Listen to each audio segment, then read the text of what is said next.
हम students discuss करेंगे 3.3 topic यानी कि एक्सेलरेशन। एक्सेलरेशन क्या है और इसके यूनिट्स क्या होंगे ये जानना बहुत इंपॉर्टेंट है, क्योंकि हमारे बहुत सारे अगले टॉपिक्स में बार बार एक्सेलरेशन का जिक्र आएगा। तो एक्सेलरेशन बेसिकली एक वेक्टर क्वांटिटी है। वेक्टर क्वांटिटी होने का मतलब ये है कि जब भी हमने एक्सेलरेशन की बात करनी है तो मैग्नीट्यूड के साथ साथ डायरेक्शन का होना बहुत जरूरी है, अदरवाइज हम इसको एक्सप्लेन नहीं कर सकते।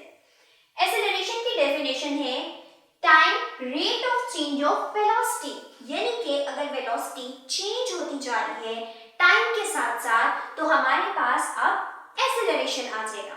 और इसका फॉर्मूला किस तरह से है, चेंज इन वेलोसिटी यानी कि final minus initial divided by final minus initial time. तो जब भी हमारे पास चेंज आता है वेलोसिटीज में विद रिस्पेक्ट टू टाइम तो ये चीज इक्वल है एक्सेलरेशन के।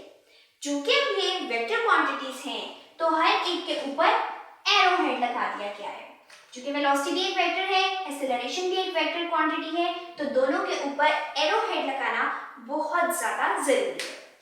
इसकी यूनिट्स की बात करें तो एसआई यूनिट्स यहां से हमारे पास आ जाते हैं। चूंकि वेलोसिटी का एसआई यूनिट है मीटर पर सेकंड और टाइम का यूनिट है सेकंड।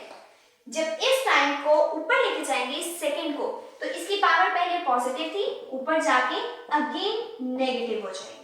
बेसिस सेम है, पावर्स ऐड होंगी, इट मींस अब आ चुका है मीटर पर सेकंड स्क्वायर।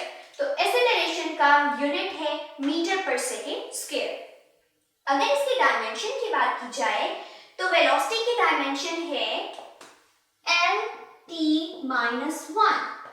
चूंकि ये डिस्टेंस और टाइम पे डिपेंड कर रही है, डिस्प्लेसमेंट एंड टाइम, इसलिए यहाँ पे इसकी डायमेंशन L(t)-1 थी। जबकि टाइम को अगर हम खाली देखें तो इसकी डायमेंशन है t।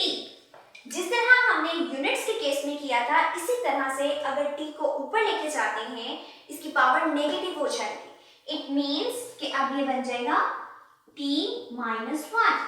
अगेन बेसिस सेम है, पावर्स ऐड होंगी और -1 बन जाएगा। तो dimension of acceleration is L(t)-2 and square bracket must है।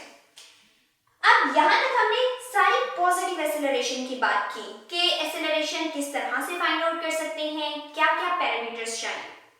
समटाइम्स ऐसा भी होता है कि हमारे पास नेगेटिव एक्सेलरेशन भी आ रहा होता है। अब ये नेगेटिव एक्सेलरेशन क्या है कि अगर बॉडी ने यहां से मूव करना शुरू किया यहां तक, पहले तो इसकी स्पीड बिल्कुल जीरो थी, अब इसने कोई ना कोई स्पीड बढ़ा ली है, गेन कर ली है। जब इसने बढ़ा ली तो मैक्सिमम पे चला गया और हम मैक्सिमम इसकी ले लेते हैं 20 मीटर पर सेकेंड। अब क्या हुआ, आके इसको इस पॉइंट पे रुकना है। जब इसको रुकना है आहिस्ता आहिस्ता ये स्टॉप हो जाएगी। स्टॉप होगी इट मींस कि हमारे पास वेलोसिटी जीरो हो जाएगी, क्योंकि अब बॉडी डिस्प्लेसमेंट कवर नहीं कर रही।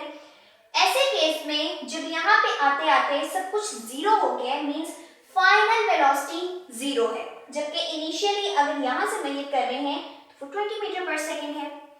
फॉर्मूला के अकॉर्डिंग अगर देखा जाए तो फाइनल हमारे पास है जीरो, जबकि इनिशियल है 20 और टाइम कुछ भी है यहाँ पे, तो ऊपर आंसर क्या आएगा, नेगेटिव के साथ, मींस के नेगेटिव एक्सेलरेशन। तो जब भी वेलोसिटी कम होना शुरू होती है, वेलोसिटी में डिक्रीज आता है तो एक्सेलरेशन नेगेटिव हो जाता है। और ये हमारा बहुत बार पूछा जाने वाला एमसीक्यूज भी है कि किस टाइम पे नेगेटिव एक्सेलरेशन हम कंसीडर करते हैं, जब वेलोसिटी डिक्रीज करती है।